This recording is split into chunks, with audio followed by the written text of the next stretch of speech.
to yet another installment of my segment, Better Know a Writer. I am here today with Diane O'Neill, and we are here to talk about her book and get to know her. And Diane, I understand that you have a book out there that you might like to talk about today. Yeah, in 2021, Whitman published this book, Saturday at the Food Pantry, illustrated by the amazing Brizida Magro, and I'm really happy that it came out in 2021.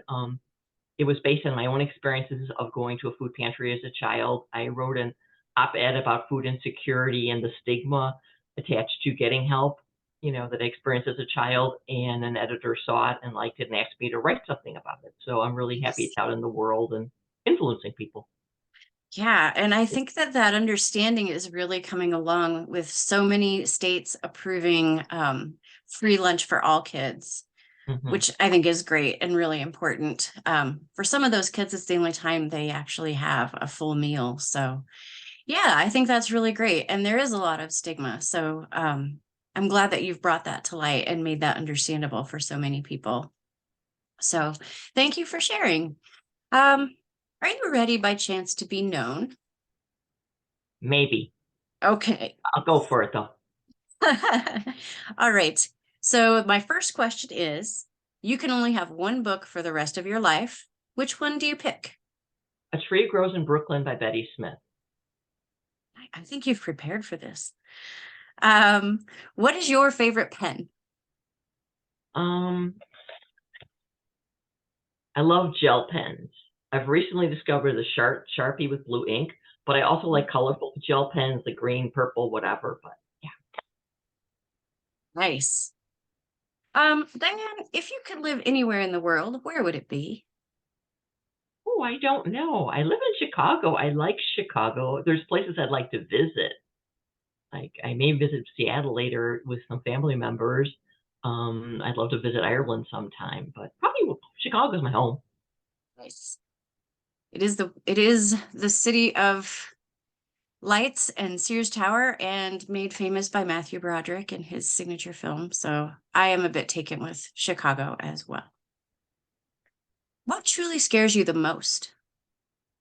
Probably getting hit by a car. I was hit by a car when I was 19 and I was in the crutches for a year after that. And of course, it kind of inspired me to volunteer in the disability rights field. So it kind of got me into my career working in disability services and advocacy. So it ended up being a thing, but I really don't want to repeat the experience. I'm a big wimp crossing streets. My son could tell you all about that. Most of my friends could tell you about it.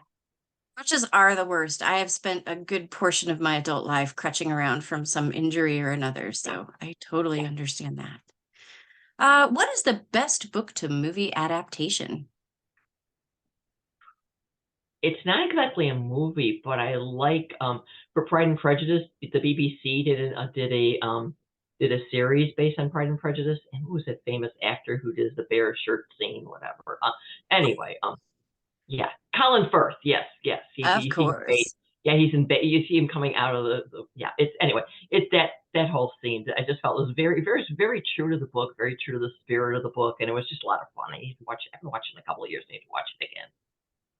Colin Firth looks a little bit stuffy, but man, when he takes his shirt off, even now.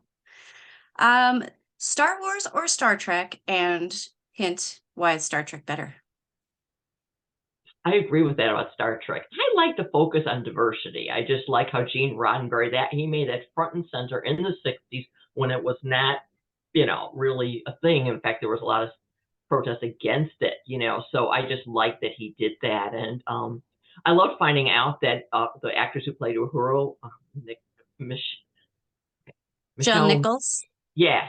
Sorry, Nichelle Nichols. Sorry about that. Sorry, Nichelle. Anyway, I love how Dr. Martin Luther King convinced her to stay on the show when she was getting ready to quit. I think that's just an amazing story and amazing that it was true. And I still love it. Especially Deep Space. Deep Space Nine is the best. Okay, there I am. Oh, interesting. I actually have Nichelle's autograph because Oh, I girl crush on her big time. yeah. Mhm. Where do your ideas come from? Ugh, I don't know. Life for sure. Like sometimes I try to mine. Lately, I've been doing a lot of mining of my own experiences, trying to write more things that really were visceral to me as a child and making them into picture books or stories for kids. But probably mainly real life. I tend to, even when I write something a little bit fantasy, it's always based on real life. Like I have a story about a bunny with a bad sense of direction who's having trouble being the Easter bunny because he's getting lost. And I'm still trying to pitch that one. But it's based on me. I have no sense of direction. So the bunny, even though this is fantasy, it's a bunny, that's me. I'm the bunny. So I have a funny story about Easter. One year we were out at a friend's house the night before Easter. We were playing games with the kids.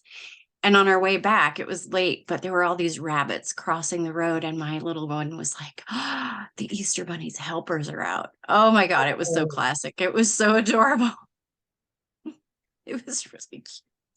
In my story, I have the bunny having trouble finding the right house to give the right Easter basket. And some people have allergies and some people have preferences. And he's getting, I have that same problem. Even remembering whose is whose is hard for me. What is my favorite book? My favorite book or your favorite book? My favorite book. What is your favorite book? That's my question. Oh, I'm supposed to guess what your favorite book is. Exactly. Oh.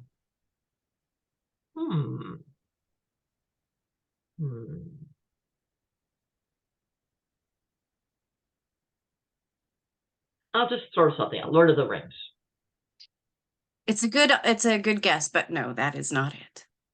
What is the best font? What is your favorite book? I can't say, not on air. Then everybody will know the answer. But has anybody ever guessed it correctly? Not yet. Okay. Don't feel bad. Okay, that makes you feel better. But now I won't be able to sleep tonight. I'll be thinking, what is my favorite book? Anyway. What is the best font? Arial. Okay. How many notebooks is too many notebooks? Why is that even a question? There's no such thing. What is on the top of your to-be-read pile or piles? Well, I just read a haiku, there was this 10-day walking challenge where you were reading walking poems and doing walking. It was at, I think, University of Pennsylvania. And it was free and I signed up for it. And the first poem was a haiku by what's his name? Richard Wright, I believe. And it was a real book of it. So I bought, I found a book that was on my shelves of his haiku. So that's what I'm planning to read next. Nice. If you could have coffee with anyone in the world, living or not living, real or fictional, who would it be? Ooh.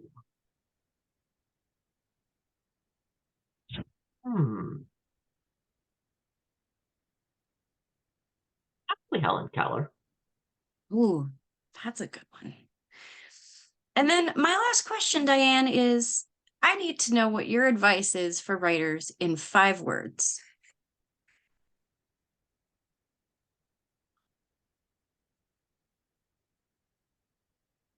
Keep going, never give up.